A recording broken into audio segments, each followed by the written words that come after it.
नमस्कार, स्वागत है आपका इस चैनल पे TCC वीडियो चैनल पे।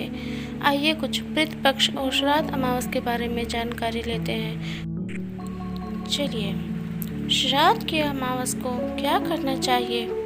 इस दिन सुबह स्नान करने के बाद गायत्री मंत्र का जाप करते हुए सूर्य देव को जल अर्पित करना चाहिए।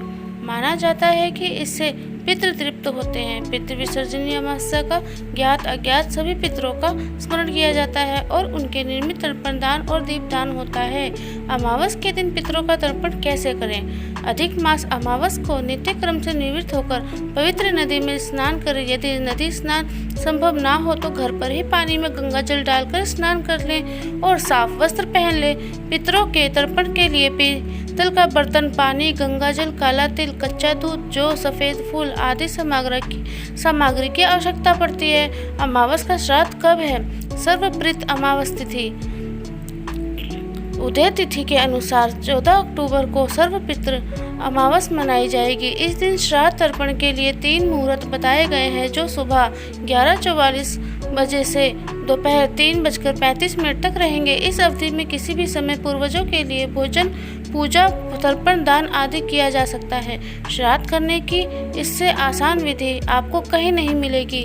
जो 16 उपयोगी बातें हैं। आश्विन कृष्ण पक्ष श्राद्ध पक्ष पितृ पक्ष कहलाता है। इस पक्ष के में पूर्वजों के श्राद्ध तिथि के अनुसार पितरों की शांति के लिए श्रद्धा भाव रखते हुए विधिवत विधान से श्राद्ध करना चाहिए। श्राद्ध कर्म की शास्त्रीय विधि की जानकारी के अभाव के में नीचे दी गई कुछ सरल विधि का पालन किया जा सकता है। सुबह उठकर स्नान कर देव स्थान व पितृ स्थान को गाय के गोबर से लीप कर गंगा जल से पवित्र करें। घर आंगन में रंगोली बनाएं। महिलाएं शुद्ध होकर पितरों के लिए भोजन बनाएं। श्राद्ध का अधिकारी श्रेष्ठ ब्राह्मण या कुल के अधिकारी जैसे दामाद, भतीजा आदि को न्योता देकर बुलाएं। ब्राह्मण से पितरों की पूजा एवं तर्पण कराएं।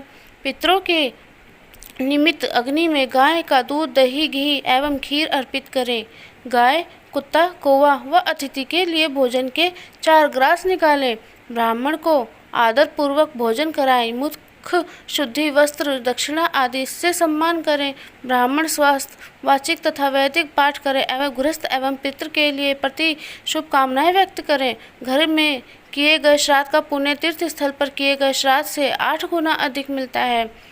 अधिक आर्थिक कारण या अन्य कारणों से कोई व्यक्ति बड़ा श्राद्ध नहीं कर सकता, लेकिन अपने पितरों की शांति के लिए वास्तव में कुछ करना चाहता है तो वैसे पूर्ण श्रद्धा भाव से अपने सामर्थ्य अनुसार उपलब्ध अन्न, साग, पात, फल और जो संभव हो सके उतनी दक्षिणा किसी ब्राह्मण को देकर आदर भाव से देनी चाहिए।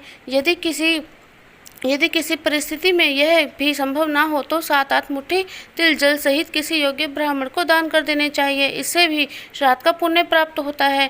हिंदू धर्म में गाय को विशेष महत्व दिया गया है।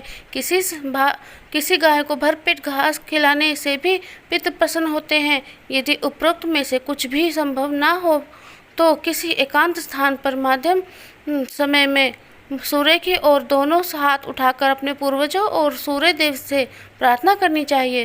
प्रार्थना में कहना चाहिए कि हे प्रभु, मैंने अपने हाथ आपके समक्ष फैला दिए हैं। मैं अपने पितरों की मुक्ति के लिए आपसे प्रार्थना करता हूँ।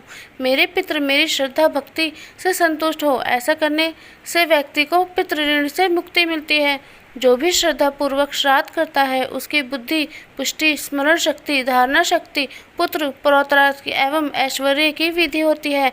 ये पर्व का पूर्ण फल भोगता है। अगर आपको वीडियो पसंद आई तो प्लीज़ सब्सक्राइब कीजिए।